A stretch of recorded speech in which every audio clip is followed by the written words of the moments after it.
as cannabis use is on the rise among adults age 50 plus. And the use of THC-rich cannabis is no longer a trend isolated to younger generations. A recent poll by the University of Michigan's National Poll on Healthy Aging indicates that 21% of adults age 50 and older have used THC-containing cannabis at least once in the past year, with 12% using it monthly. Surprised they didn't talk about who's using it daily. This growing trend reflects the broader societal acceptance of cannabis as both medical and recreational use becomes more commonplace due to widespread legalization.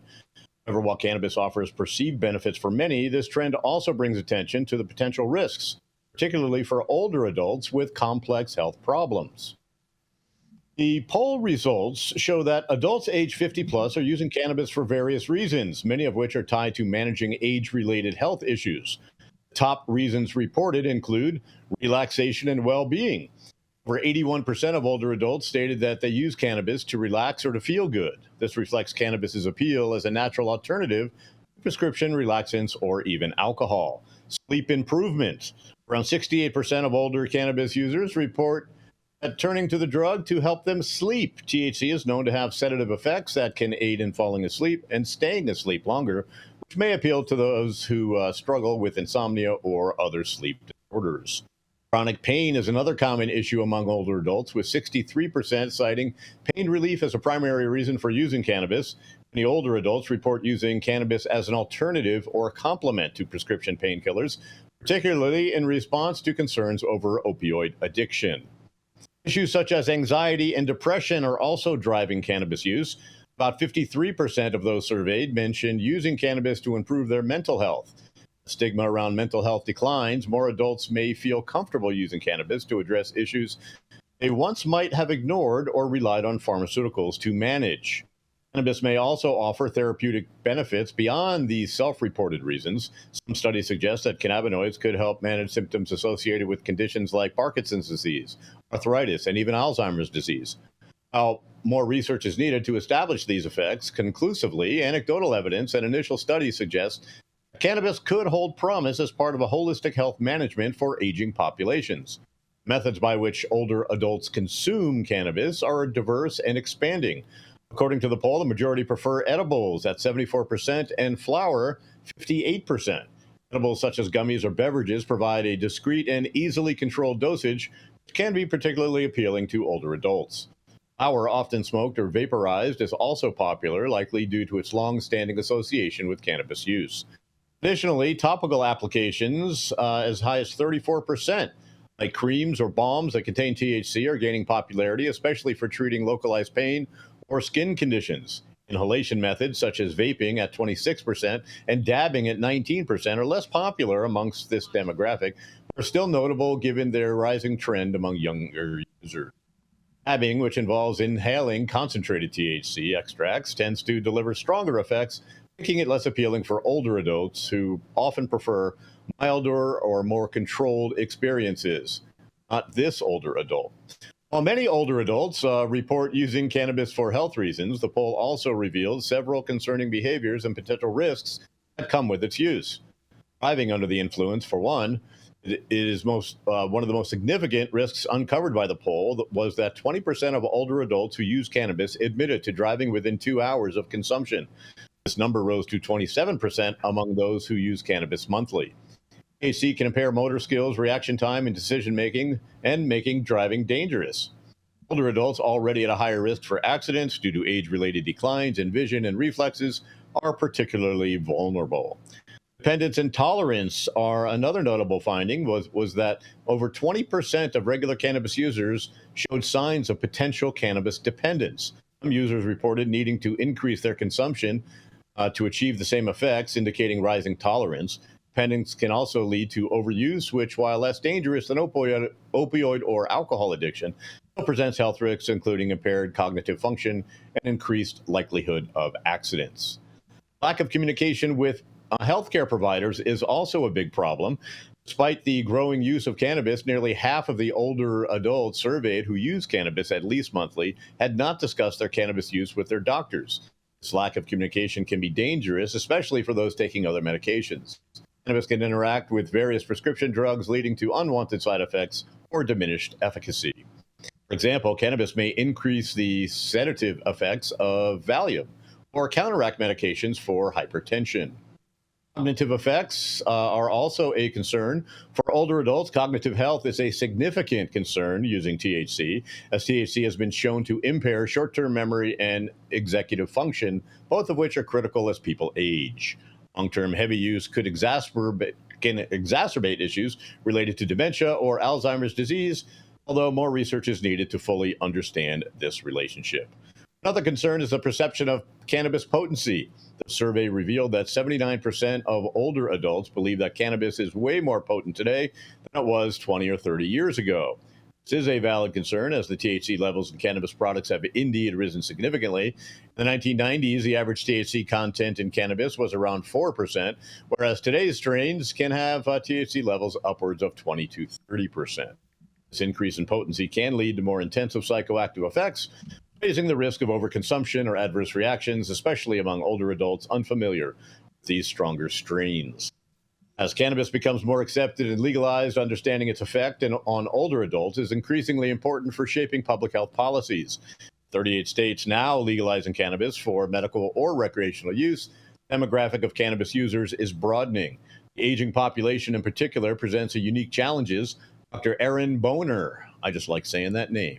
Dr. Erin Boner, an addiction psychologist involved in the poll, emphasizes that while cannabis can provide relief for various conditions, its use is not without risks. Educational campaigns should focus on informing older adults about the potential risks of cannabis, including its interaction with other medications, the importance of avoiding impaired driving, and the signs of dependency.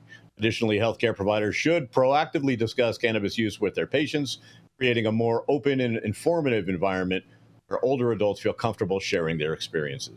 Growing trend of cannabis use among adults aged 50 and older marks a significant shift in both public perception and behavior. As older adults turn to cannabis to manage pain, sleep disorders, and mental health, they're also navigating the risks associated with higher potency, dependency, and impaired driving.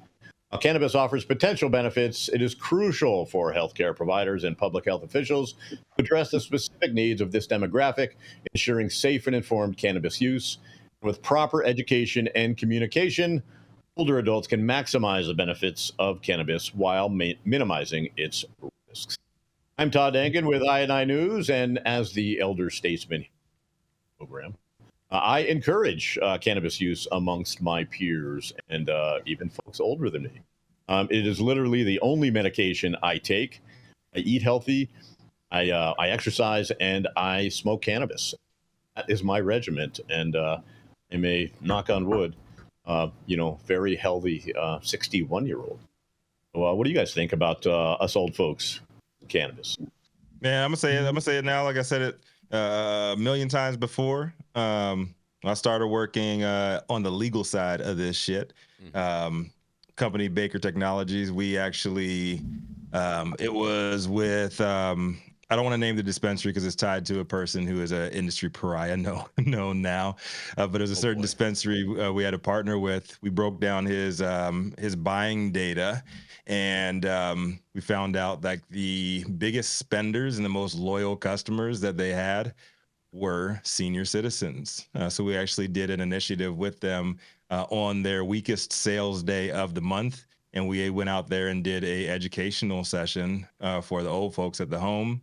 And it became their top selling day, period, every single month. Started doing buses out to the dispensary where they did educational sessions. These people have deep pockets, they have pensions, they have Social Security, and they want education, and they don't care about that old stoner shit, man. Like, everybody wants to sell to the same fucking crowd, fighting over dollars, trying to sell overpriced shit to young kids who ain't got the money to buy it. You're barking up the wrong tree. You want to make money as somebody actually selling product, man, like, that is a gold mine, literally. Go for the old folks, educate them. It's going to be continue to trend upwards, and just keep on seeing it over and over and over again. And we've, as a lab, we've partnered with lots of dispensaries here in Nevada, and go out and educate. And they do have senior citizen days, so they educate all these folks on what cannabis can do for them, how safe it is, how it's tested, and take them through a whole seminar. But you're right, it is a giant market, and they are right to exploit it for sure. Yeah, they don't like those opioids. They walk around like zombies and shit in the nursing home. They hate that shit. Yeah, so. It's no surprise cannabis works. Cannabis makes life better. It makes a lot of things better. It makes sleep better. It makes things more enjoyable for a lot of people, for numerous people. So it's no surprise. It's no shock that this is widely accepted and used by all demographics, but especially people that need the benefits of the analgesic effects of THC, the sleep effects of different cannabinoids like THC and CBN. I think it's obvious, but also it's like this is the whole reason why things like this exist, is for those underserved demographics that are that only have one option. There's a lot of different options for pain relief on the market. There's new products that are not regulated that are also being created right now, but cannabis is tried and true, and you don't need to kind of do any guesswork with cannabis other than just how much to ingest when you're eating it, I guess. I think that's a really huge benefit that's global, that's universal, that is ubiquitous to just humans, and I think and animals and just other domesticated sentient beings. But it's sad that we have to go through hoops to get this type of natural medicine to people that could really use it. And I think that as we see this idea get bigger and expand in Europe and globally in general, I think we're all going to see just this natural adoption from where we're at now to a more universal and like kind of on the shelf type of product. And I can't wait for that day. Look, and also the senior citizens that are in their 70s, I mean, they were smoking pot in the 60s, right? They created this whole movement. Yep. And then they stopped when they grew up. A lot of them are just jumping back in it now. That's right. They're jumping back in because it's been illegal for all these years, right? And they all got jobs and families. The reason why our generation, the 40-somethings and the generation after us, the reason why we're broke is because they got all the damn money. Well, and home ownership was something that was achievable and has become a part of the fantasy instead of the American dream and the path towards middle class wealth creation. So that's the other part of it is back in the day, you could get a house, you could sit on it, you could pay your mortgage payment for 20 years. And next thing you know, over time, you were a millionaire, at least in equity. The thing that I think is so interesting about this demographic is I was in Costco last week, and I think I brought this up on the show, but I'll be redundant. And I was wearing like a baseball cap for a rolling papers brand. And this old man said, what's that? And I said, oh, it's a brand of rolling papers, mostly for cannabis, but also for tobacco. He goes, oh, I don't use cannabis. And then we started to have a conversation. It turns out he takes edibles, and he didn't identify as a cannabis user, but he uses edibles. And so I think this is, to your point about the brand loyalty, I think there's a generation that wants to find brands that work for them and isn't looking for the next shiniest object. And especially with the edibles and sleep relief, most of the people I know, I mean, even my uncle in his late 80s, who would never have identified as a cannabis user and has never smoked cannabis, is popping them edibles in Los Angeles and getting a much better night's rest. Mm-hmm. Shout out to the seniors. We're going to go to a commercial. We're going to be right back. Mm-hmm.